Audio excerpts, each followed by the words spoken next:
Chili Pépère, deuxième épisode.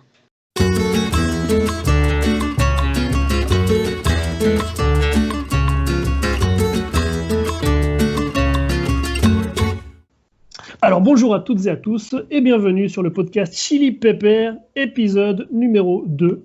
Votre émission hebdomadaire en français durant laquelle on vous fait parcourir le Chili du nord au sud, de la Cordillère à l'océan Pacifique. Et voilà, on va commencer en présentant un petit peu l'équipe qu'on a aujourd'hui. On a Camilla. Salut Camilla. Salut, ça va? Ça va? T'es motivée? Oui, toujours, toujours. Très bien.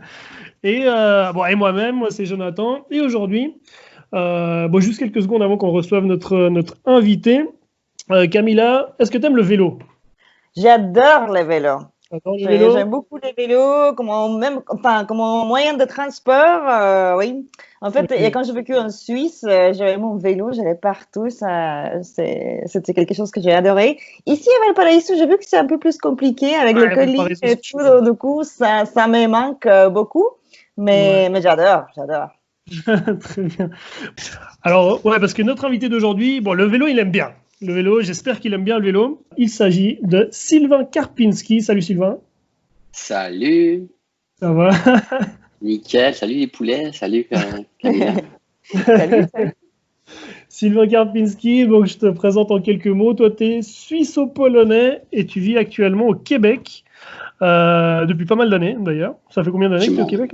J'ai mon passeport canadien. Ça fait 12 ans que je suis au Québec. Ah, t'as ta nationalité canadienne, suisse et polonaise. Du coup, t'as dû renoncer à une des nationalités.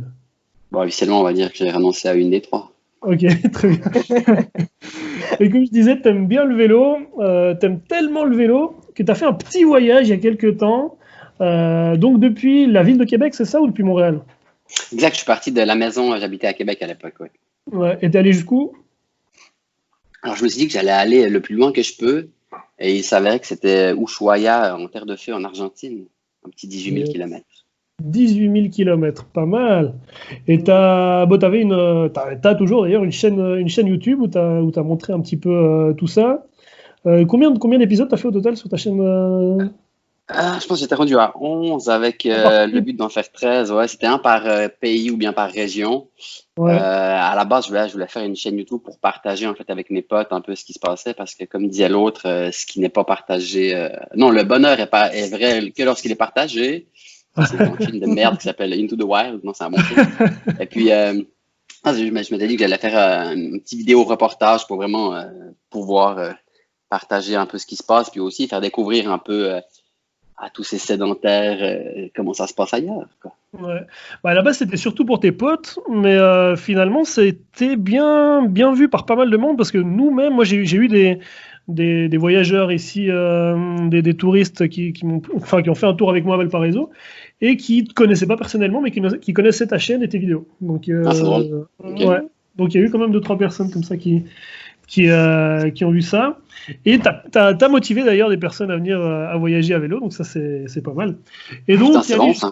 Ouais. Donc, tu as voyagé jusqu'à Ushuaia. Bon, d'abord, avant qu'on parle du voyage, donc tu es suisse-polonais et tu vis au Québec. Tu fous quoi au Québec? Et t'es qui d'ailleurs? Qui est Sylvain Karpinski? Qu'est-ce que je fais dans la vie? Écoute, moi, je suis parti de la Suisse quand j'avais 21 ans pour le goût de l'aventure. J'en avais un peu plein le cul. C'est l'âge où j'étais un petit peu plus révolté. Puis je voulais un peu que ça bouge dans ma vie. Donc, le goût de l'aventure, le plus loin possible. J'aimais bien l'accent québécois grâce au Cowboy Fringant que j'ai découvert 2 heures avant de partir. Puis, je me suis dit qu'un pays francophone en Amérique du Nord, ça pouvait être assez intéressant en termes de dynamique. Et puis, j'avais eu aussi des vents comme quoi les Québécois étaient un peuple psychosocialement très ouvert et chaleureux. Ça m'a assez inspiré pour faire des recherches et finalement pour décider d'y partir 3-4 ans dans le but d'étudier éventuellement 3 ans puis de travailler une année de plus et puis après revenir. Donc, ça, c'était le plan de l'immigrant avant de partir. Et puis finalement, écoute, je suis là, ça fait 12 ans. 5 ans à Montréal, 7 ans à Québec. Et puis là, je suis à Montréal maintenant. J'ai parti une compagnie de transformation alimentaire. On fait de la bouffe, on fait des saucisses véganes, des fromages véganes qu'on vend partout au Canada. Là. C'est cool. Yes, excellent. Ouais, là, ça fait 2-3 ans que tu as monté ta boîte et je crois que ça cartonne pas mal. Ouais, ça fait 4 ans maintenant qu'on est sur le marché. Puis, non, il y a une belle croissance. On commence à être une compagnie assez reconnue dans la sphère VG. Là, c'est cool. Ouais. Donc d'ailleurs, s'il y a des Québécois qui nous écoutent et qui veulent se faire un petit plaisir avec une saucisse au goût de kebab, je crois que tu as ça, non? On a du kebab, ouais. Du gros kebab. On a des saucisses et puis des kebabs, ouais. On a aussi des pepperonis, des trucs comme ça. C'est cool, ouais. Ça s'appelle Gusta. Exactement, ça s'appelle Gusta. Et je crois que vous avez même un endroit au marché de Montréal, c'est ça? Un petit resto? Ouais, c'est le marché Jean Talon à Montréal. Bon, actuellement, durant la COVID, c'est pas très ouvert, mais ça va réouvrir bientôt. Mais c'est essentiellement distribué pas mal dans toutes les épiceries du Canada. Pas toutes encore, mais on a 3000 points de vente dans la section fruits et légumes à côté du tofu. Tu vas chercher le tofu, et à côté, tu as des saucisses. En gros, bon, quand il dit épicerie, ça veut dire supermarché. Hein. C'est le mot canadien pour supermarché, je crois, non, c'est ça? Ou les épiceries. Ouais. Parce que... Ouais, supermarché, magasin, groceries en anglais. Ouais. C'est vrai que je commence à perdre mes mots vaudois, nom de Dieu. C'est bien. Alors, parle-nous un petit peu de ton voyage. Du coup, c'était en 2014, 2000 par là. Ouais, je suis parti en septembre 2013, donc il commence à faire pas mal froid au Québec. Là, je suis parti, il faisait 4 degrés à Québec. Rapidement plus tard, il faisait plus dans les 25 au sud du Texas. Là, mais écoute, c'est ça. Donc, ça faisait quand même plusieurs mois que ça me traitait dans la tête ce projet tel quel. 2 ans avant ça, en 2011, j'avais traversé le Canada de Vancouver jusqu'à Québec. Donc, ça, c'était quoi? 2 mois, 4000 kilomètres, je pense. Puis ce qui m'avait inspiré, en fait, à faire ce premier voyage-là, c'était, je sais plus comment exactement, mais j'avais entendu parler que voyage à vélo, c'est cool. Et puis moi, de base, j'aime beaucoup le vélo. Et puis, j'imaginais ça, explorer le pays, le Canada qui est un fucking grand pays où personne va au milieu parce que c'est nul à chier. C'est pas vrai, c'est bien. C'est assez sympathique, les prairies, mais disons que c'est très plat. Puis en général, personne ne s'aventure là-bas parce que tu es en bus, tu as le bus qui passe et tu dors pendant ce temps-là. Et puis le train, c'est pareil. Mais à vrai dire, les prairies, c'est super beau. Même quand tu passes 2 semaines avec un horizon absolu, tu as le ciel bleu, tu as l'horizon vert avec les champs. Il y a une sorte d'immensité qui est assez incroyable. Mais bon, ça, il faut être dedans pour le voir et puis le sentir. Mais bref, donc explorer un pays à vélo, je trouve ça extraordinaire parce qu'en fait, tu n'as pas le choix de voir chaque mètre de la route. Tu peux pas t'endormir 10 minutes et puis tu viens de passer 20 km. Tu n'as pas le choix de tout voir et puis tu es attentif. Le fait de faire du sport, d'être en mouvement, tu as tes hormones, l'endorphine qui embarque et puis tu es vraiment ouvert et inspiré. Puis hormis le volet aventure qui est cool parce que t'es tout seul ou en tout cas en petite équipe et puis t'es livré à toi-même à faire du camping ou non et puis bref c'est l'exploration donc l'aventure et puis moi je trouve ça cool l'aventure. Et puis écoute voilà donc ça c'est en 2011 ça m'avait inspiré ça puis 2013 je voulais la genèse du truc c'est qu'en fait en 2012 j'étais parti au Costa Rica 2 semaines avec mon ex on avait bien trippé. Et puis, je m'étais dit, fuck man, on déménage au Costa Rica, on s'ouvre une brasserie là-bas, et puis on chill, man, sur la costa des Caraïbes, là, à Puerto Viejo, au Costa Rica. Ah, puis ça m'avait trotté dans la tête pendant quand même quelques semaines. Puis là, je me suis dit, mais t'es un peu gland de vouloir partir au Costa Rica puis de t'établir là-bas. Tu ferais mieux de d'abord visiter d'autres pays latinos qui doivent avoir une vibe similaire plutôt que de choisir le premier que tu visites, même si j'étais déjà allé au Mexique, là. Mais puis là, je me suis dit, fuck, man, ça pourrait être nice d'effectivement visiter une bonne partie de ces pays-là. En bike, c'est toujours mieux. En vélo, donc. Et puis là, je me suis dit, man, pour le trip, ça pourrait être rigolo de partir de chez toi et puis aller le plus loin que tu peux. Puis du coup, voilà, donc le petit défi, aller jusqu'à Ushuaia. Le prétexte est cool parce que tu traverses une bonne majorité des pays, quoi. Tu traverses 11, 12, 13 pays. Puis voilà, donc c'est un peu ça l'idée. Donc pendant 1 année et demie, j'y pensais, puis les derniers mois, j'avais finalisé ça, puis j'étais parti. Là. C'est pas forcément beaucoup de préparation si tu as déjà fait un voyage similaire. Tu prends ton bike, tu prends tes affaires et tu fous le camp. C'est aussi simple que ça. Bon, moi, j'ai 2 chats. J'avais 2 bébés chats à l'époque qui avaient 1 année, donc j'ai dû trouver une coloc qui venait habiter à la maison pendant que je partais.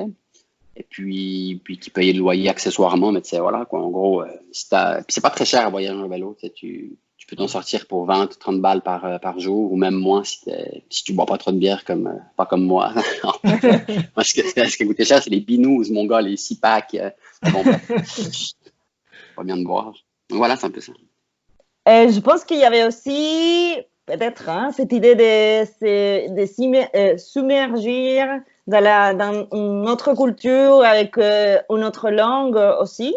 Tu parlais déjà un petit peu l'espagnol ou c'était aussi l'idée d'apprendre une autre culture à travers une autre langue? Bah, c'est clair, en fait, moi, ce que j'avais beaucoup aimé au Costa Rica, c'était évidemment l'espagnol et puis la culture latino qui est quand même une vibe. Bah, tu sais, étant suisse francophone, on a quand même un petit peu de sang latin. Donc, on est quand même assez, on aime ça, on est assez familier, mais là, c'est comme latin beaucoup plus chaud, on va dire, que les Suisses vaudois de Dieu. Mais, donc, non, donc ça, j'avais un grand intérêt à découvrir cette culture-là. Puis non, je parlais vraiment pas bien espagnol. Je pouvais commander une bière et puis demander où sont les chiottes, mais ça s'arrêtait là. Donc, je te dirais qu'en arrivant au Mexique, après 2 mois de voyage, j'avais traversé les States en diagonale le plus vite possible, et puis j'étais arrivé au Mexique. Je peux dire que c'était un petit peu, c'était assez hardcore, quoi, pour demander, est-ce que vous avez une chambre? Oh, combien ça coûte? C'était une grosse manche, un manche à couilles, comme on dit chez nous, quoi. Donc voilà, mais écoute, après, ce qui est le fun, c'est que ça s'apprend quand même relativement bien quand tu parles déjà français, l'espagnol. Donc, ouais. je parle polonais, donc il y a certains sons qui se ressemblent un petit peu, les H et puis les R. C'est comme, donc je parlais espagnol avec un accent polonais, ça marche. Ça fait moins pire que le petit Parisien qui débarque, quoi. ou le British, quoi. Ouais. Et tu nous rappelles un petit peu combien de kilomètres et combien de temps, du coup, c'était?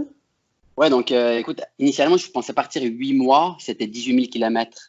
Ouais. Finalement, ça en a pris 10, dont un où je suis resté à Quito, donc 9 mois de voyage. C'est pas 9 mois de vélo, évidemment, c'est environ 5 jours par semaine de bike et puis 2 jours de pause en moyenne. Évidemment, des fois, je restais une semaine ou deux, selon les villes. Comme Valpo, je suis resté quasiment une semaine. Et puis, dans des endroits où il n'y a rien, comme le désert. Comme les déserts, parce qu'il y en a plusieurs, là, mais en tout cas, où quand il ne se passe rien, ben, je ne restais pas 2-3 jours à une place. Là. Mais donc voilà, donc en moyenne, environ 100 km par jour, ça tient entre 80 pour une petite journée, 80 km pour une petite journée jusqu'à 140 pour des grosses journées, dont une journée à 190 parce qu'il fallait traverser les douanes mexicaines puis pas se faire tirer par les guerrieros. Non, c'est des narcos, c'est des narcos. Ouais. T'as pas eu de problème d'ailleurs en Amérique centrale dans ces endroits-là? Pas du tout, non. J'ai eu juste du chiard au Pérou, mais ça, je sais pas si on va en parler. Ouais. Ouais, mais l'Amérique centrale, tout ça, parce qu'il y a, j'imagine, pas mal de personnes qui se posent des questions sur ce genre de voyage, tu vois, tous ces pays genre Nicaragua, qui ont un petit peu mauvaise réputation, mais en réalité qui se visitent très très bien et qui ont une grosse affluence touristique, ou peut-être même le Mexique, hein, sur certains endroits. T'as eu aucun souci, j'imagine. Non, bah tu sais, évidemment, il faut être vigilant. J'étais quand même sur un mode d'ouverture, mais vigilance. Tu peux pas dire oui à n'importe quoi, il faut être vigilant. Au Mexique, à un moment donné, tu sais, il y a un bonhomme qui voulait voir mon passeport parce qu'il se prenait pour le chef du coin. Ah, t'es sur une route privée, tu montres-moi ton passeport. Je suis comme, d'où je vais pas te donner mon passeport parce que tu vas partir avec. Tu sais, des trucs comme ça, mais...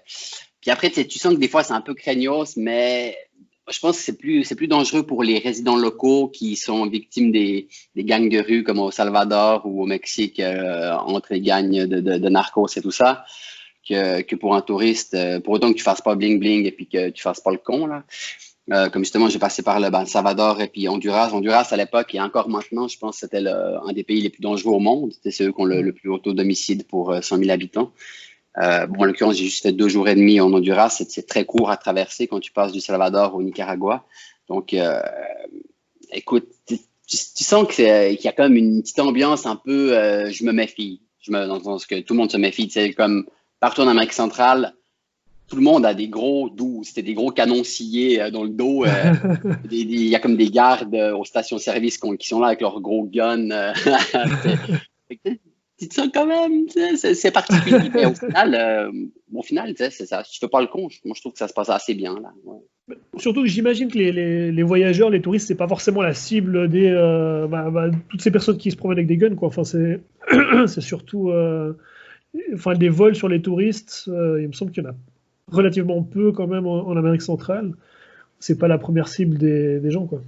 Non, des à moins que voleurs, tu on te va dire. balades avec, c'est ça, à moins que tu te balades avec tes gros bling bling, et puis tes iPods, et puis tes iPads, et puis tes iPhones, et toutes ces mardes-là qui dépassent, là, mais sinon, si t'es assez low profile, là, ça se passe quand même bien. Mais de toute façon, je pense que quand on voyage, j'ai jamais fait un voyage en vélo, mais j'imagine qu'on voyage assez léger, un voyage assez léger. Ouais, ben, tu peux te voyager léger ou tu peux. Moi, en l'occurrence, j'ai quand même du matériel de vidéo, tu sais, pour faire. J'avais mon ordi, j'avais deux, trois caméras, ben, une GoPro puis une caméra, puis tu sais. Donc, t'es sûr qu'il faut pas commencer à te faire des gros selfies avec le gros téléphone quand c'est un peu chaud, hein, évidemment. Ou tu peux pas laisser ton bike n'importe où puis partir pendant 1 heure au bord de la plage, évidemment. Mais ça, c'est des trucs. C'est comme on dit en québécois, du gros bon sens, quoi. Ouais. Ça se dit en français, du gros bon sens en Suisse, Ouais, je sais même ouais. plus. Ouais, du bon sens, quoi. Le bon sens de Dieu. Ouais, Alors voilà. Et puis tu disais, au niveau de la préparation pour un voyage comme ça, tu disais, bon, c'est quand même avoir un petit peu de matériel, un vélo qui tient la route. Exact. Un vélo qui Ce qui tient la est, route. Ouais. ben, je pense que l'essentiel, c'est vraiment avoir. Ben, plus tu pars longtemps, plus tu comptes passer de temps sur ton vélo, plus c'est agréable d'avoir un vélo qui tient la route. Sinon, ça se fait, c'est juste chiant. Tu auras mal au cul, tu auras mal partout, tu vas te démotiver parce que voilà. Tu sais, un voyage comme ça, c'est 80% mental et 20% physique. Même un gros qui a jamais fait de vélo, il pourra le faire. C'est juste qu'il va en chier les premières semaines. Tu sais. Il va en chier jusqu'à ce qu'il ait il va en faire 10 km, 20 km, 30 km par jour au début, et puis après, à un moment donné, il va en pouvoir en faire 100 après quelques semaines, parce que voilà. Mais c'est vraiment mental. Donc, et puis, le fait d'avoir du bon matériel, ça aide le mental à garder la motivation, évidemment. Après, après c'est des trucs, voilà, de nouveau matériel purement logistique. Donc, qu'est-ce que je prends comme matériel? Est-ce que je prends une tente? Est-ce que je prends un sac de couchage? Quels outils j'utilise, etc. Donc, tu sais, il y a pas mal de blogs ou bien même des vidéos de gens qui font ça. Moi, j'étais parti assez freestyle en 2011 quand j'ai traversé le Canada. Puis, j'avais beaucoup trop de stock quand j'ai traversé le Canada. J'étais prêt pour un voyage de 3 ans, je pense, avec 8 changements de vélo. Genre, c'était fou. Donc, deuxième voyage, juste avant celui-ci en Amérique du Sud, j'étais parti 2 mois avec mon ex Daphné. On était parti 2 mois en Europe. Donc, tu sais, un peu de fine-tuning et tout ça. Puis, troisième voyage, quelques mois plus tard, bam, tu sais, j'étais prêt à être vraiment lean. Lean, autrement dit, avec pas beaucoup de gras autour des objets. Là. Ouais, exact. Très bien. Et ouais, du coup, la préparation, donc du bon matériel, et comme tu disais, c'est surtout mental et un peu de physique, mais il faut. Parce que c'est vrai qu'un voyage seul comme ça, passer 10 mois sur un vélo tout seul, t'es jamais vraiment tout seul, mais t'as des moments où t'es quand même assez seul, j'imagine. Ouais, exact. En fait, avant de parler de la solitude, il y a le volet mental, physique. Un truc tout con, le premier mois, dans les 3 premières semaines quand j'étais aux States, ma selle était 1 centimètre trop basse. Et puis ça, ça m'a fait que j'avais putain de mal aux genoux. J'avais mal aux genoux, je pensais que j'étais blessé. Puis à un moment donné, j'ai réalisé que ma selle était un petit peu trop basse, que j'ai remonté, puis ça s'est bien passé après. Donc des fois, c'est des petits détails à la con qui font en sorte que ça se passe pas bien. Donc c'est surtout quand tu fais un mouvement des milliers de fois par jour. Là. Bref, donc ça, c'est le volet physique. Mais écoute, le volet solitude, j'étais rarement tout seul d'une semaine à l'autre. Je te dirais effectivement, le soir, j'étais soit hébergé chez des gens, c'est avec soit couchsurfing ou bien warm showers, qui est le penchant de couchsurfing, mais pour les cyclistes. Soit éventuellement des fois dans des hôtels, en ville je sortais, mais bon après c'est pas là que tu rencontres beaucoup de monde forcément dans les bars, là, mais en tout cas. Donc non, en fait, de façon générale, d'une semaine à l'autre, j'avais quand même des belles rencontres et puis c'était vraiment cool d'explorer avec des locaux parce que je trouve que c'est une des, probablement la plus grande facette et puis avantage de voyager, c'est de découvrir les gens. On dit que le voyage, c'est les rencontres, c'est exactement ça. C'est pas le fait d'aller voir la pyramide de Chichen Itza au Mexique, mais c'est plutôt de côtoyer les gens qui vivent dans ces coins-ci. C'est là que tu découvres le monde. Quoi. On s'en fout des bâtiments puis des paysages à la limite. C'est vraiment le monde qui font le voyage. Donc, c'est ça qui est vachement important. C'est sûr, d'être parti tout seul à avoir parlé à personne pendant 10 mois, non, ça aurait été nul à chier, puis je me serais emmerdé. Et puis, par contre, il y a effectivement une ou deux passes, quelques-unes, mais une ou deux passes où je me rappelle bien que je me suis dit, fuck, ça serait tellement cool d'être avec quelqu'un pour partager ce moment-là.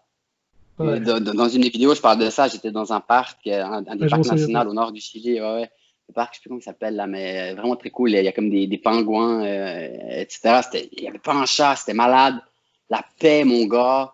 le silence, les étoiles. Et puis là, je me dis, putain, ça serait nice de partager ce moment, c'est tellement beau. Fait que c'est pas mal ça. Sinon, écoute, durant la journée, c'est cool. Moi, je préfère être tout seul sur un bike plutôt que d'être trois, puis à parler, puis de devoir attendre l'autre et tout. Mais bon, après, c'est des goûts personnels. Oui, je pense que je suis tout à fait d'accord avec ce que tu disais, c'est par rapport au voyage, c'est quand tu vis comment les autres vivent que tu voyages. Hein. Enfin, je pense que et tu as eu la possibilité, je pense, de s'adapter à la façon de vivre des locaux finalement. Et c'est ça, comme tu disais, quand on voyage finalement, quand on voyage vraiment. Exactement. En fait, c'est ça, tant la façon de comment ils vivent, mais aussi comment ils conçoivent le monde. C'est tellement intéressant de voir comment eux, ils voient, par exemple, ton pays, comment eux, ils conçoivent telle chose, etc., parce que ça donne une perspective aux choses. C'est pas une image en 2D, tu te tournes un peu puis tu vois la perspective du truc. Finalement, c'est un cylindre, c'est pas un cube. C'est vraiment génial. Fait que c'est ça, oui. C'est quelque chose qui se perd. Excuse-moi. C'est quelque chose qui se perd totalement quand tu voyages en groupe, en fait. Quand tu voyages avec quelqu'un, même en couple, même deux personnes, ça se perd totalement ces contacts et ces contacts avec les locaux et cette immersion avec les locaux. Moi, j'ai fait pas mal de voyages tout seul aussi et j'aime beaucoup ça, justement, le fait de. Excuse-moi, Camilla, je t'ai coupé. Non, j'allais poser la question, en fait, dans ce sens-là. Est-ce qu'il y a un souvenir ou quelque chose de très, très particulier qui t'a fait flipper ou qui t'a plu beaucoup dans les voyages, dans un endroit particulier? Ben, je te dirais que ce qui est le fun de ce voyage-là, comme je disais tantôt, que en voyage en vélo, à moins d'être défoncé, je sais pas quelle drogue ou quel alcool, en général, tu te rappelles de quasiment chaque mètre de la route. Puis évidemment, il y a beaucoup de moments où tu as des fortes émotions, puis tu as encore un meilleur souvenir. Et moi, j'arriverais à me rappeler probablement de 1 ou 2 images par jour de mon voyage, ou des fois des journées au complet, tellement que c'était hallucinant. Comme j'ai encore des images extrêmement claires juste au sud de Antofagasta quand il fallait monter, puis que j'étais rendu en haut, si tu veux, là où il y a les observatoires, comment ça s'appelle déjà? European Station, je sais plus quoi, là. En tout cas, tu sais, les gros observatoires qui sont à 2000 mètres d'altitude et où le ciel est super clair, mais c'était tellement beau, fucking beau. Les voitures, évidemment, sont super agréables au Chili pour les touristes, fait que c'est agréable. Puis, l'espèce d'immensité propre, et puis, c'est tellement hallucinant. Pareil, après coup, quand je pense à la Pampa, donc le sud de la Patagonie, parce que souvent, quand on pense à la Patagonie, c'est comme waouh, les forêts et puis les montagnes, mais en fait, la vaste majorité de la Patagonie, c'est comme juste une grosse plaine où il n'y a rien, tu sais. Donc, sur le moment, je me disais, fuck, c'est nul à chier, c'est plate. Mais juste quelques semaines plus tard, en y repensant, je trouvais ça tellement hallucinant, c'est tellement vaste, et puis l'immensité, c'est tellement fort, c'est tellement quelque chose qu'on vit rarement d'avoir à perte de vue rien, tu sais. Quand c'est que tu as vu à perte de vue rien, ça arrive quasiment jamais. Puis là, ce qui est le fun, c'est que j'étais hors saison, j'étais rendu au mois de juin, fait que c'est l'hiver là-bas. Je peux dire qu'il faisait froid, mais ce qui était le fun, c'est qu'il n'y avait pas un chat, il n'y avait personne. Il y avait une voiture qui me dépassait aux heure et demie. Fait que, puis je roulais sur des belles routes qui étaient assez neuves, donc pour un cycliste, c'était vraiment cool d'avoir une belle route asphaltée. Mais pas un chat, puis l'immensité, man. Ça, c'est des moments que je me rappellerai toujours parce que c'est tellement puissant en termes d'émotion que ça reste à vita aeternam. Ouais, tu disais, attends, qu'est-ce que j'avais demandé? On parlait un petit peu de la dangerosité, tout ça. Toi, tu as parlé un tout petit peu du Pérou. Bon, c'est le seul endroit où tu as eu vraiment un souci. C'était au Pérou. Je ne sais pas si on parlait ou pas pour pas faire flipper les gens qui vont voyager, qui pourraient vouloir voyager en vélo. Je ne sais pas qu'est-ce que tu en penses. Ben, en fait, moi, je pense que ça vaut la peine d'en parler parce que, évidemment, tu sais, quand on voyage en bike et puis qu'on croise des cyclistes, on s'arrête et puis on jase. En général, on discute. Ah, qu'est-ce que tu as vu avant? Parce que, tu sais, on s'en va vers là-bas et qu'on récolte de l'information. Ouais. Puis le Pérou, c'est toujours un point de discussion. Ah, par où tu es passé par le Pérou? Puis la majorité des gens, en tout cas, que je connais puis que, selon les recherches que j'ai faites, passent par les montagnes, par les Andes. C'est environ 1 mois et demi, 2 mois de plus parce que faut que tu montes et puis c'est un gros détour. Mais au moins, c'est safe. T'as beaucoup moins de risques de te faire tuer ou bien voler. Par rapport à passer sur la côte, qui est comme le chemin en ligne droite, tu passes sur la côte, c'est plat et puis voilà. Moi, je me suis dit, fuck off, j'ai pas envie de passer 1 mois et demi au Pérou, ça m'inspire pas plus que ça. Puis, j'avais un timing et puis j'avais un objectif qui était un peu plus, c'est ça, plus direct. Donc, je suis passé par la côte. Puis dans les conversations que j'ai eues par les gens qui passent par la côte, ils avaient pas mal tous eu des problèmes, mais des problèmes majeurs où genre ils se font tirer dessus, ou bien ils se font arrêter, ou les bus se font arrêter puis ils se font tous braquer, ou les cyclistes se font barrer la route et puis ils se font braquer, etc. Fait que j'ai eu deux histoires comme ça qui m'ont vraiment inspiré puis qui m'ont sauvé la vie probablement, ou en tout cas sauvé mon voyage. La première histoire, c'était en fait une seule qui m'a vraiment sauvé. L'autre, c'était justement une fille qui s'est fait tirer dessus, qui a réussi à éviter les balles. Là, mais l'histoire, en fait, c'est un bonhomme en bike, justement sur la côte nord du Pérou, qui se fait barrer la route par une voiture au milieu de la route. Fait que le mec, il doit s'arrêter, il n'a pas le choix. Mais à la place de s'arrêter devant eux, il s'est arrêté avant. Il a mis son vélo au milieu de la route pour essayer d'arrêter d'autres voitures qui s'en venaient.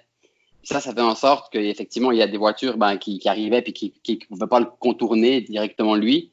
Fait que ça l'a comme sauvé parce que du coup, les méchants qui voulaient le braquer, ils sont partis. Tu vois. Et puis donc on se fait dire ça, puis tu sais, ça, ok, cool, une histoire. Puis en général, tu prends l'information, puis tu fais ce que tu en veux avec. Mais moi, dans mon subconscient, ça m'a travaillé.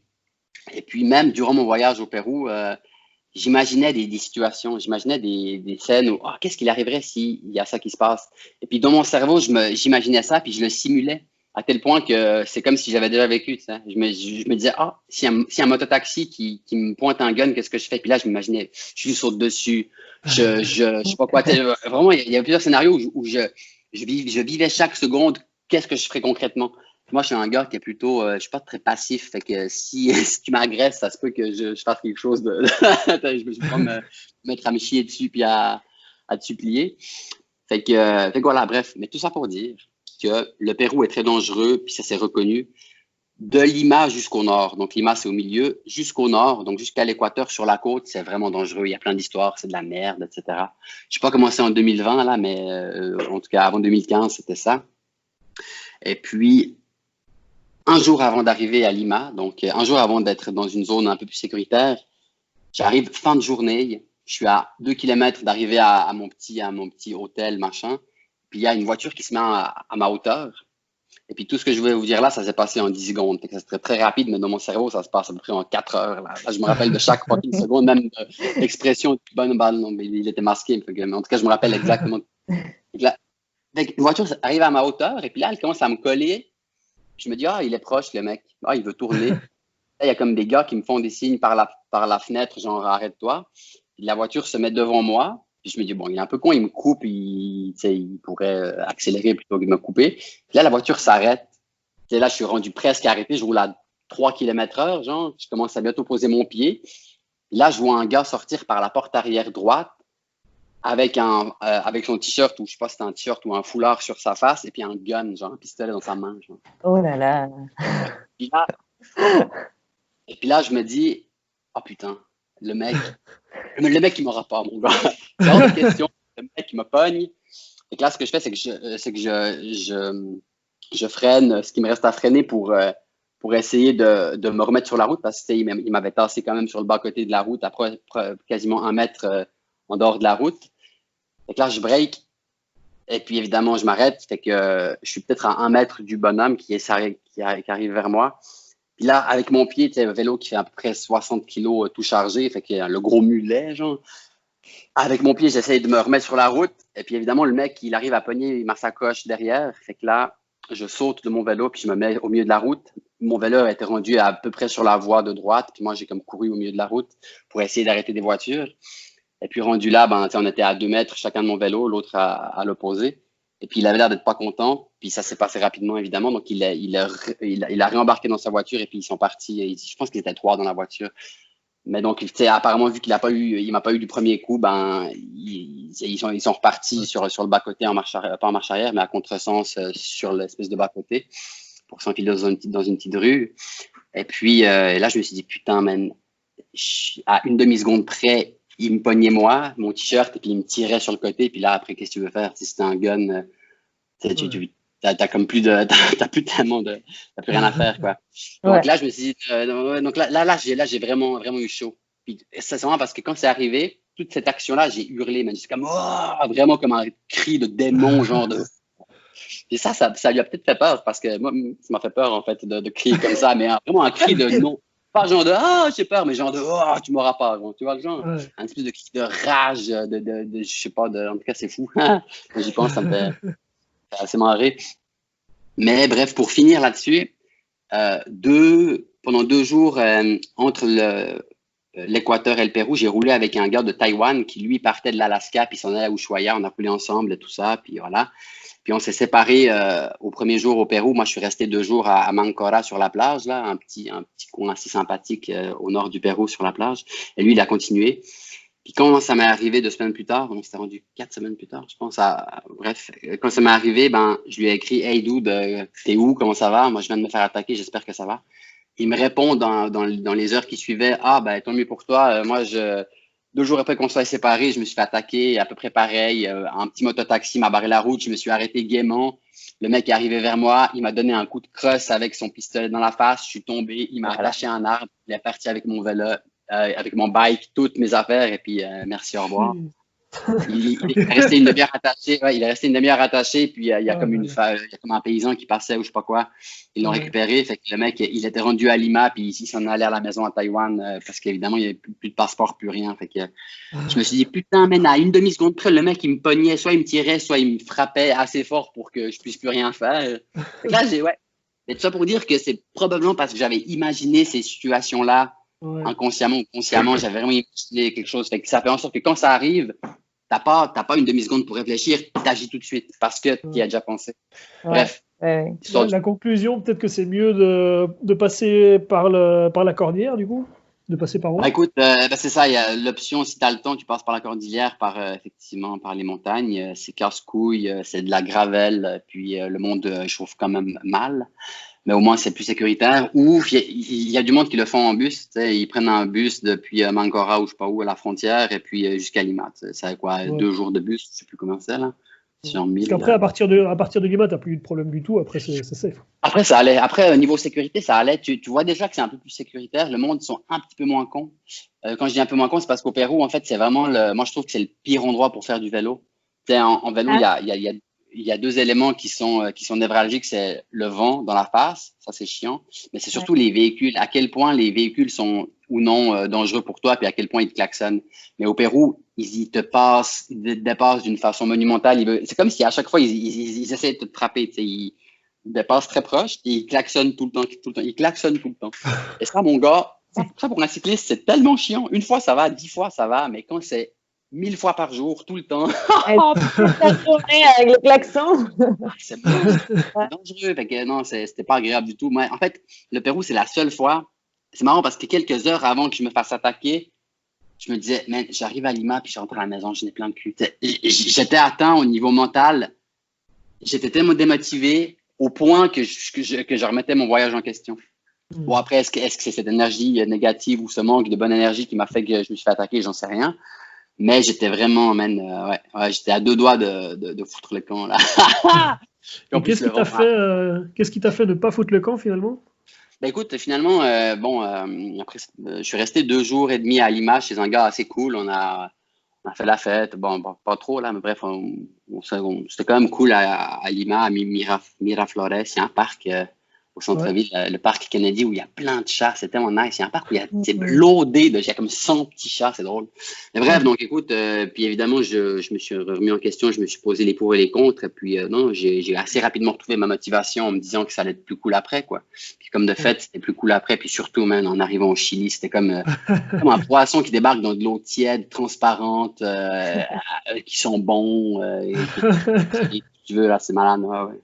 Ouais, d'ailleurs, avant de parler du Chili, je voulais encore parler du trafic parce que c'est un des points qui fait peur à beaucoup de monde pour ce genre de voyage. C'est comment les voitures roulent, est-ce qu'on va pas se faire écraser, shooter, etc.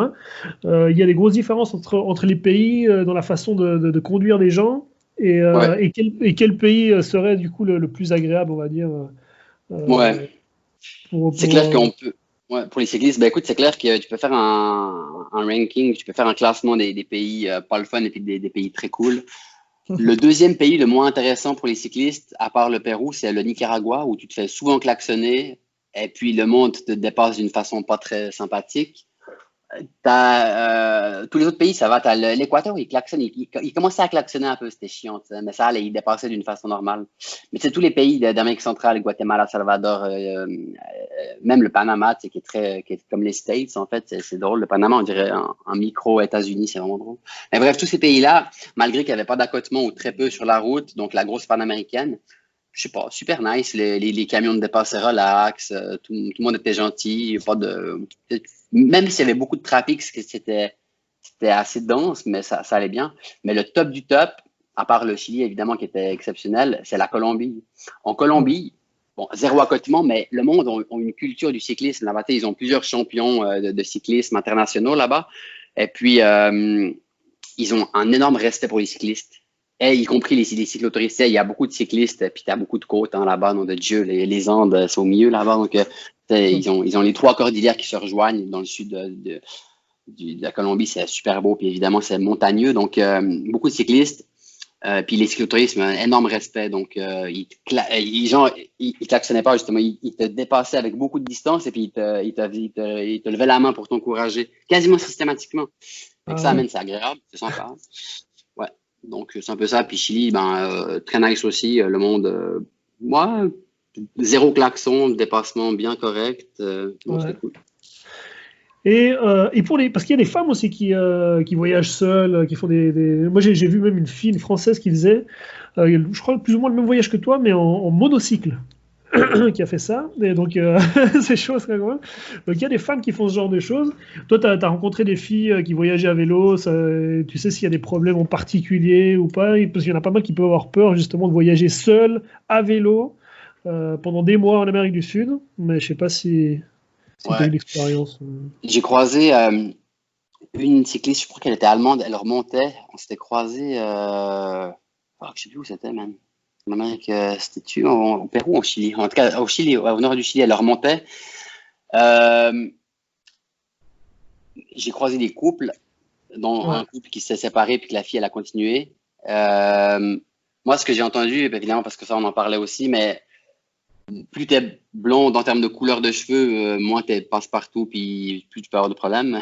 Mais après, les problèmes que j'ai entendus, c'est surtout que c'est pas très agréable parce qu'évidemment, les Latinos sont assez machos. Ouais, c'est ça, ils sont assez machos. Donc, à ce niveau-là, c'est pas forcément très agréable. Mais j'ai aussi entendu que c'était pas forcément je sais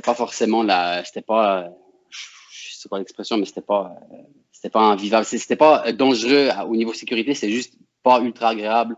Comment. Puis après, c'est évidemment une grosse question d'attitude, de comment tu réagis, mais je suis mal placé pour parler, je suis pas une fille. Et puis, bien sûr. pour le, comment on appelle ça, déjà, du mansplaining de marde, là, fuck ça. Ouais.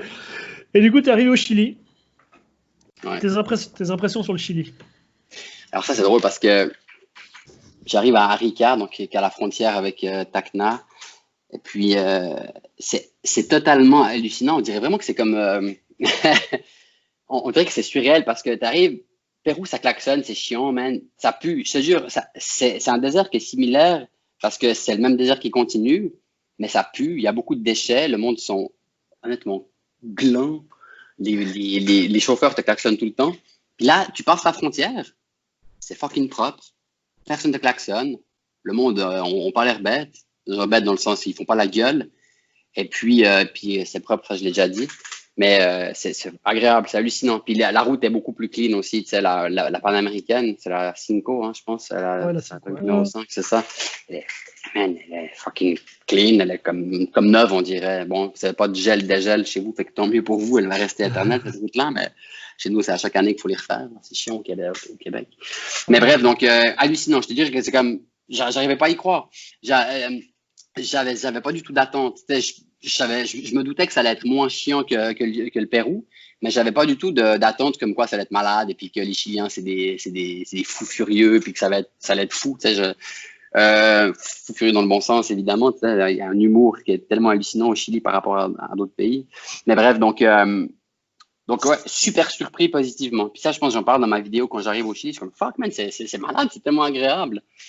Et puis évidemment, après, là, j'ai eu des belles premières rencontres. J'ai resté 3-4 jours à Iquique avec des locaux. C'était une Américaine qui s'était mise avec un Chilien, puis j'habitais chez eux, fait qu'il y avait 3 Chiliens, puis elle était partie, fait que j'étais juste avec les Chiliens.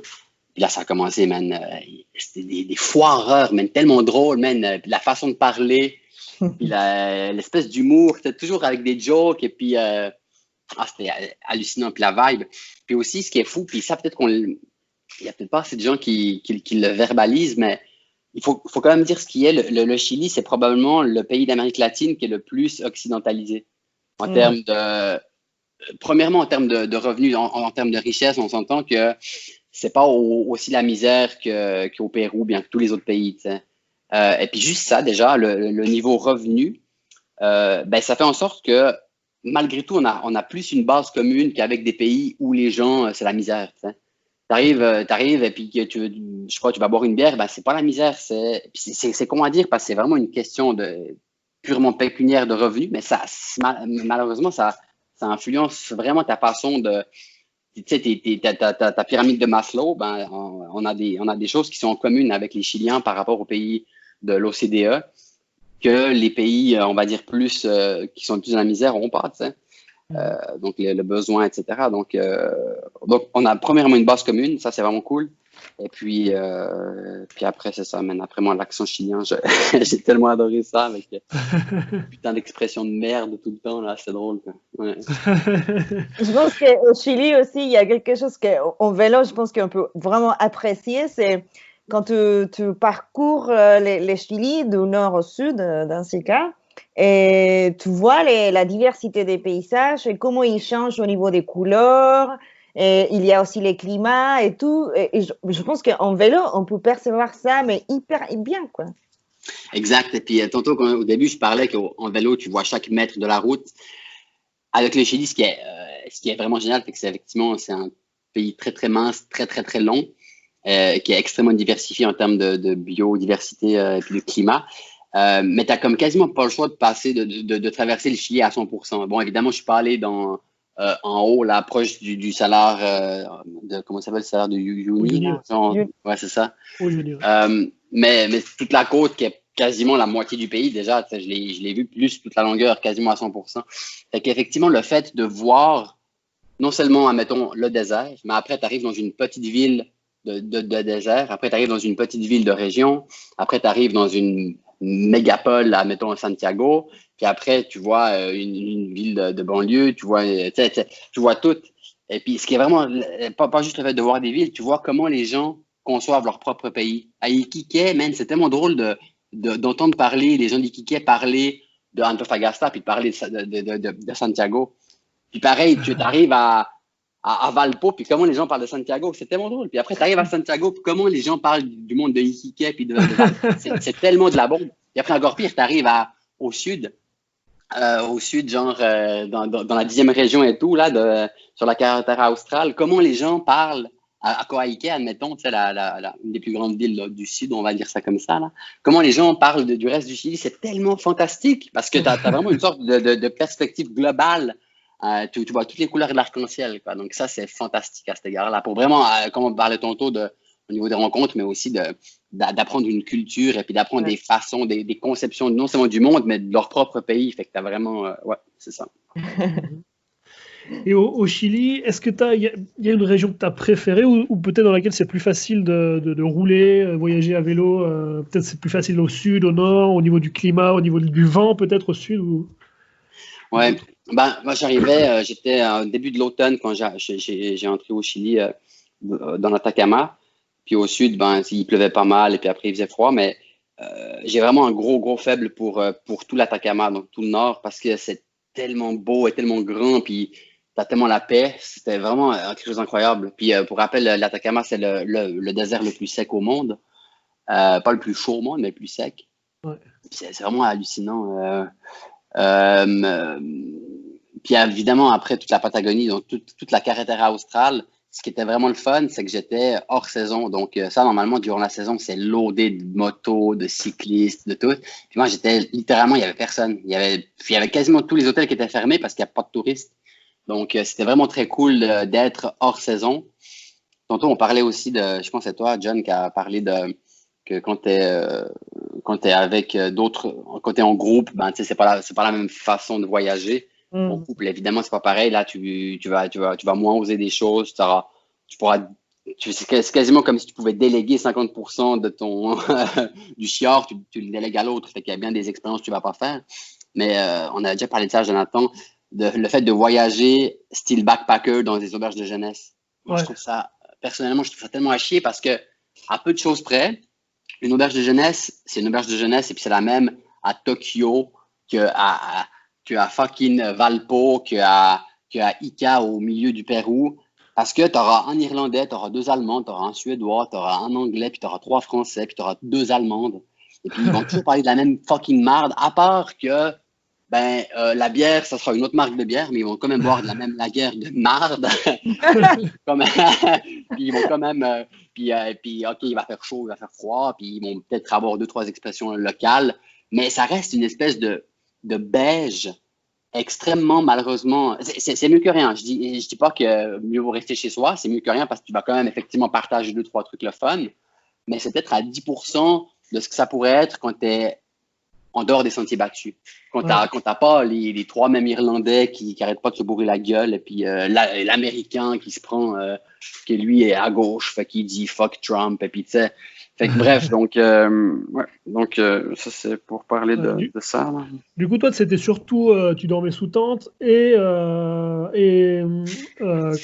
on appelle ça déjà? Couchsurfing. Et le troisième, c'était comment? Warm showers, comme les douches. Voilà, ouais. Et puis du coup, t'es vraiment en immersion chez des locaux, quoi. Exact, c'est vraiment ça qui est le fun, c'est que tu as littéralement des vrais locaux qui te reçoivent. Et puis souvent, surtout avec Warm Showers, tu as comme déjà un petit peu d'affinité parce que souvent ils aiment ça faire du vélo. Donc ils sont un peu plus plein air que peu n'importe quoi, que Cumbia. Non, t'as Cumbia, John, hein, je pense. Donc bref, en tout cas, c'est sûr que du monde de plein air, ça a certaines valeurs et puis certains intérêts en commun. Donc ça clique plus vite et tu peux directement rentrer dans certains sujets un peu plus funky que de devoir t'apprivoiser pendant 2 soirées et puis partir à la 3e soirée. On peut être plein air et combien hein. Je te teste. Et après, on peut être vegan et sportif, hein, je crois. Oui, c'est ça aussi. Alors, une autre particularité de ta personne, c'est que tu es vegan. Depuis combien d'années t'es vegan, en fait, d'ailleurs? Ça fait bientôt 15 ans, je pense. 15 ans que t'es vegan, ouais. Et voyager, alors, surtout... Bon, comme tu le disais, c'est pas spécialement sportif, physiquement, c'est pas spécialement difficile un voyage comme celui-ci. Mais il y a pas mal de personnes qui ont encore peut-être quelques, on dit en espagnol, prejuicios, quelques préjugés, voilà. Préjugés sur les véganes, qui pourraient penser que c'est des anémiques, qui peuvent pas faire du sport. Mais il y a beaucoup de véganes qui font, on a eu une alimentation équilibré, tu peux parfaitement faire ce genre de choses, voire même toutes les activités sportives en général. Mais toi, en tant que vegan, ce voyage-là, comment tu l'as vécu? Est-ce qu'il y a des pays où c'était plus difficile que d'autres pour t'alimenter? Comment tu faisais? Ouais, la prémisse aussi, c'est récemment, il y a le documentaire de Game Changer qui est sorti. Je sais pas si vous l'avez vu au Chili, mais c'est tellement, ça déboulonne tous les mythes de anti-vegan, là, c'est malade, c'est vraiment tous les meilleurs sportifs d'élite, là, et puis il y a même des expériences scientifiques menées sur des carnivores qui commencent à bouffer vegan, ne serait-ce que 2 jours, et puis leur sang change et tout, bref, c'est hallucinant. Donc, Game Changer, c'est effectivement un game changer, ça va changer. Puis déjà maintenant, moi je connais déjà du monde qui était carnivore à fond. En voyant ça, ils ont dit, fuck, man, j'arrête de bouffer de la viande parce que je vais être plus performant sportivement. Parenthèse, clos. Mais, excuse, ouais, non, mais... Non, mais c'est bien. Il y a 2 choses. D'un point de vue purement pratico-pratique et puis diététique et sportif, je pense que partir en mode vegan, disons vegan, c'est vraiment le plus simple parce que, admettons, le régime le plus, disons, ta diète la plus optimale pour un voyage comme ça, c'est de bouffer du riz complet puis de la protéine de soja. Donc, riz complet, donc glucides et puis tout ce qui va avec, protéines pour te refaire les tissus après l'effort, etc. Là. Et puis ça pèse rien parce que de la protéine de soja, c'est déshydraté, ça pèse rien. Le riz complet, ça pèse rien. Fait que tu fais juste mettre de l'eau, bam, t'as de la bouffe quasiment optimale. Fait que tu pourrais quasiment bouffer ça nuit et jour et puis tu carburerais comme un malade. Bon, tu mets 2-3 oignons là-dedans, des épices, et puis ça goûte meilleur, là. Mais ça pèse rien, puis bref. Donc, ça, au niveau pratique, moi, je trouve que même en n'étant pas vegan, ben, je ferais ce choix-là parce que c'est juste ce qu'il y a de plus pratique en voyage, admettons, s'il faut être autonome en termes de bouffe, t'sais.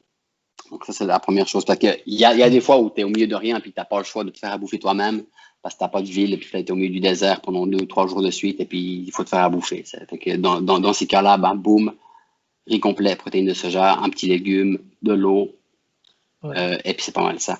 Mais non, après, moi, je m'arrêtais en général, midi, je faisais une pause, souvent dans des petits restos. Il y a plus une pause sociale ou mentale. Tu sais, je bouffais, j'ai encore, par exemple, au Pérou, ben, tu sais, je m'arrêtais puis je mangeais leurs plats qui sont genre pescado, puis genre poisson, et puis patates, et puis les légumes, ben, je mangeais tout sauf la viande, c'est patates, salade et riz blanc, tu sais. Donc, diététiquement, ça sert à rien, tu sais, parce que de l'amidon, puis des petits légumes, c'est bien beau, là, mais donc c'était plutôt pour le fun, puis je bouffais mes barres de céréales ou mes barres tendres. On appelle ça déjà en Suisse, des barres de céréales, quoi. Ouais, barres de céréales, ouais. Au Québec, on dit des barres tendres parce que c'est pas tendre, là, mais bon. Bref, donc tu vois, pour avoir des glucides et puis des protéines, c'est tout ça.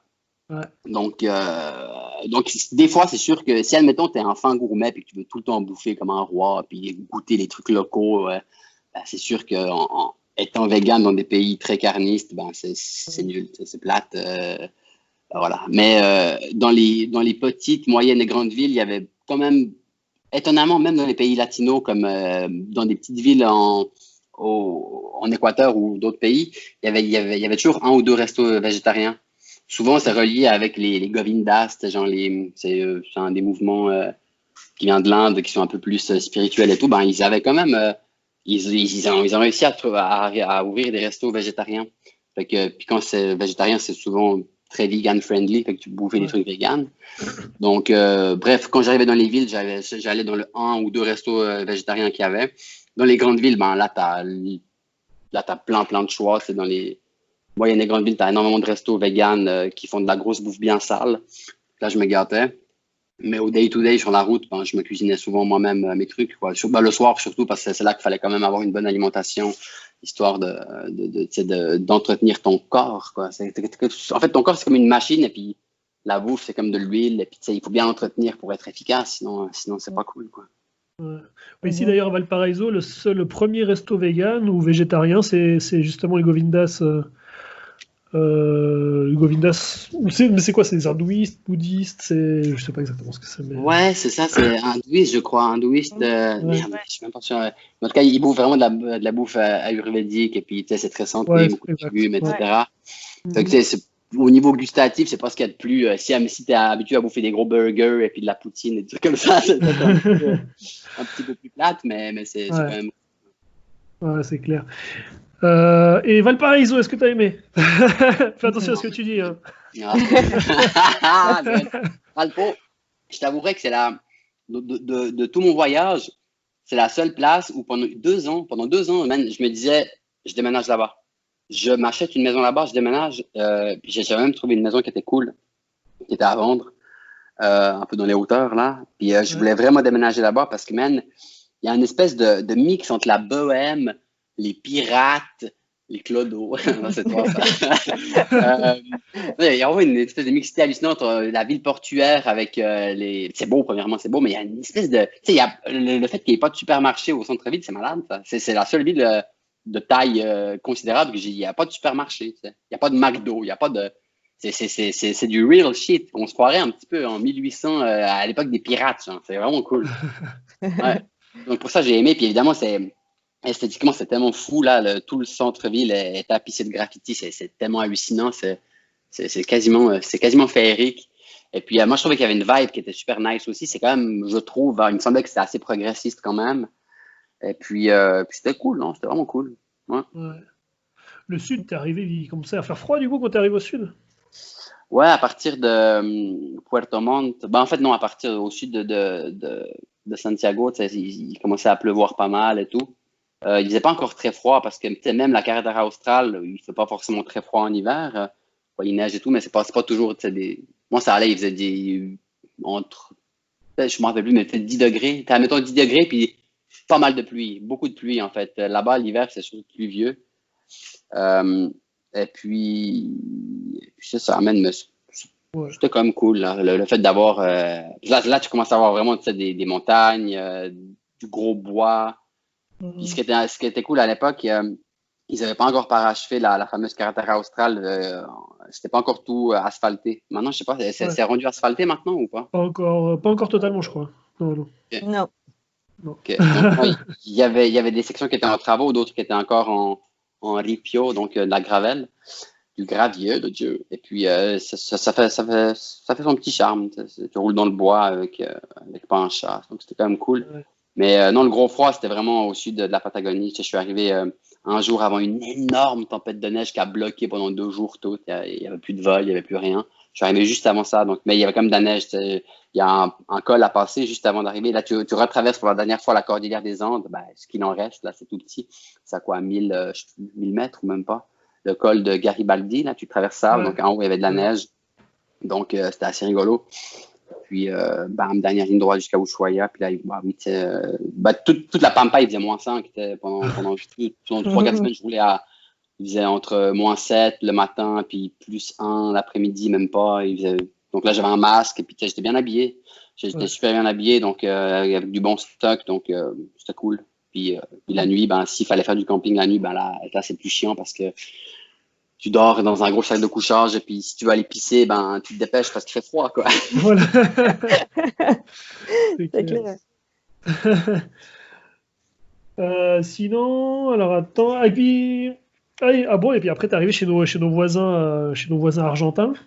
Et je me souviens que tu m'avais parlé du vent surtout, quoi. Exact. En fait, la Pampa, donc comme je disais, la Patagonie, c'est surtout de la grosse plaine.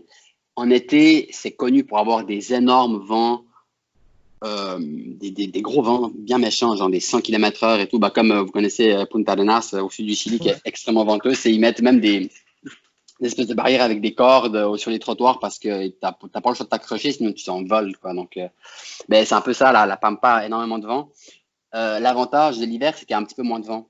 J'avais des journées où j'avais presque pas de vent ou des fois du vent dans le dos, mais je me rappelle 2 jours, au jour 3 et 4 en arrivant après Chile Chico où tu es vraiment dans la Pampa, là, nom de Dieu, j'ai eu 2 jours, mais vraiment du gros vent bien méchant, genre du 90, 100 km/h dans la face, et puis là, c'est tellement la pire des choses pour un cycliste parce que tu forces comme un débile, mais tu forces vraiment comme un malade. Tu avances à 5 km/h. Tu tires plus vite. Et puis ça pendant des heures. Et puis tu avances que dalle. Tu fais 20 km dans ta journée. C'est terriblement démotivant. C'est frustrant. Donc, j'ai eu 2 jours comme ça, heureusement.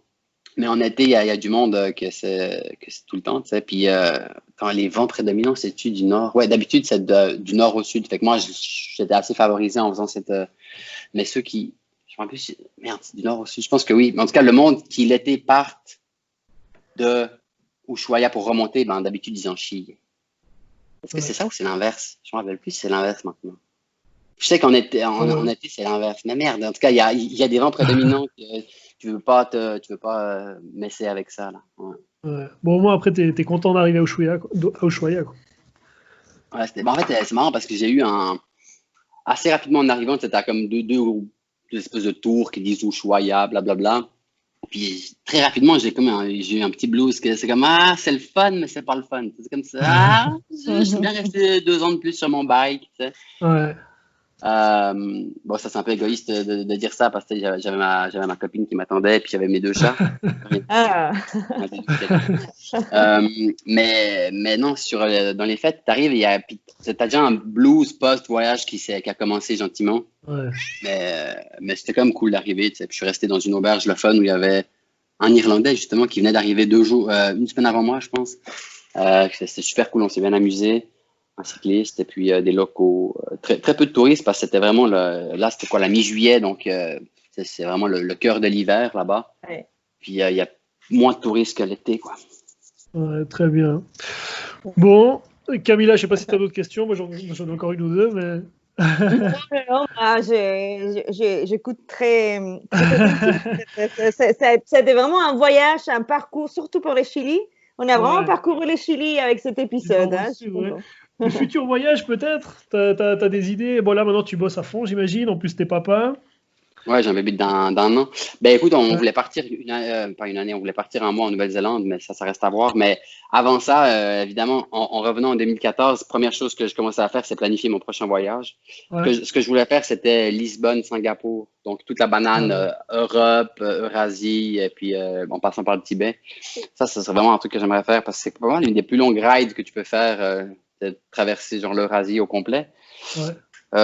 J'aimerais bien un jour faire ça, ça serait vraiment cool. Passer par tous les pays en ce temps, Kazakhstan, Kyrgyzstan, Turkménistan, Tadjikistan, toutes ces conneries-là. Ouais. Ça serait assez cool. Et peut-être avec le petit, du coup, quand il commence à pédaler un peu, il y a des familles qui voyagent comme ça avec les petits. Ouais, j'ai vu des blogs de gens qui partaient, puis ils sont restés 5 ans sur la route, et puis ils ont popé 2 bébés sur la route, là. Fait que, au début, le bébé avait 0 ans, puis après, il avait 3-4 ans à la fin, là. Ouais, ça se fait bien. Non, mais au début, tu les mets dans une poussette, là, un trailer, comment on appelle ça. Ouais. Puis à un moment donné, il a un petit vélo. Et ta femme est. Ou ta blonde, comme on dit au Blonde, Québec. ouais. Elle est blonde, ta blonde d'ailleurs? Elle est brune, ma blonde. Ok. Elle est assez voyageuse aussi, je crois avoir compris qu'elle est assez aventurière aussi. Elle a un voyage assez intéressant à son actif. Ouais, effectivement, elle avait traversé, c'était la première personne nord-américaine à traverser l'océan Atlantique Nord à la rame en solo. Elle était partie de Halifax en 2013, et puis elle avait traversé jusqu'à Lorient, je crois, en France, là. Elle avait eu 2 ouragans, des tempêtes sur la route, elle avait eu un bordel incroyable. Fait que, ouais, non, elle avait bien fait ça en 4 mois quasiment. Et puis, Elle aime bien l'aventure aussi, alors. Une aventure, Ouais. oui. Très bien, très bien. Bon, bah, j'espère qu'on te verra par ici, au Chili, un jour, bientôt. Bah, j'ai hâte de revenir, sérieux, ça va être cool, quoi. Ouais, faut qu'on aille se boire quelques bières, hein. Allez. Je rappelle juste, je crois que je l'ai pas dit d'ailleurs, le nom de ton YouTube, de ta chaîne YouTube. Cycle America. Cycle Americas, ouais, comme cycle Americas avec un S à la fin. Ouais, c'est ça. Je sais pas si tu fais YouTube / Cycle Americas, si ça marche, je suis même pas certain. Je sais pas, moi j'ai trouvé en mettant Sylvain Karpinski. Mais, Ok. mais voilà. Mais après, Sinon, tu peux peut-être là, mettre vous le pouvez lien, voir. là, je sais pas. Ouais, à fond. De toute façon, je vais mettre le lien en description. Si vous êtes au Québec et que vous voulez manger vegan, Gusta. Et si vous cherchez un guide à Valparaiso ou une guide à Valparaiso ou à Santiago, valpoto.com. Et sinon, si vous cherchez à apprendre l'espagnol chilien, là, c'est jeparlechilien.com. Bon, bah, très bien. Je sais pas, quelque chose à ajouter, mes amis? Non, Non, non. c'est bien sympa. Non, bien sympa, hein. C'était super. Merci pour avoir partagé toutes ces histoires de voyage. Ouais. Super, merci Camilla. J'ai hâte qu'on recommence nos cours, toi et moi, cours de chilien. Ah, c'est drôle. Ouais, oui, donc il faut quand même préciser que Sylvain, c'est un pote à moi depuis 18 ans maintenant, bientôt. Et Camilla va être sa prof d'espagnol. Bon, voilà, bon, c'est fini. Alors, on se retrouve tous la semaine prochaine. Et on verra où on fera voyager quelque part au Chili. Petite surprise pour samedi prochain, du coup. On espère que ça vous a plu. Et n'hésitez pas à nous suivre sur les différents réseaux et sur les différentes plateformes de podcast. Maintenant, on est sur toutes les plateformes quasiment. Donc voilà. Allez, Sylvain, une petite musique de fin. Tu peux choisir la petite musique de fin. Une petite musique qui te fait penser au Chili peut-être, ou à ton voyage ou autre. Je sais pas, mets-moi du gros hardcore, là. Du gros hardcore chilien, j'ai trouvé ça. Excellent. Ça marche. Allez, ciao, ciao. Allez, Salut les ciao. poulets. Ciao. Ciao. No quiero que tú quedes, que no quede demasiado.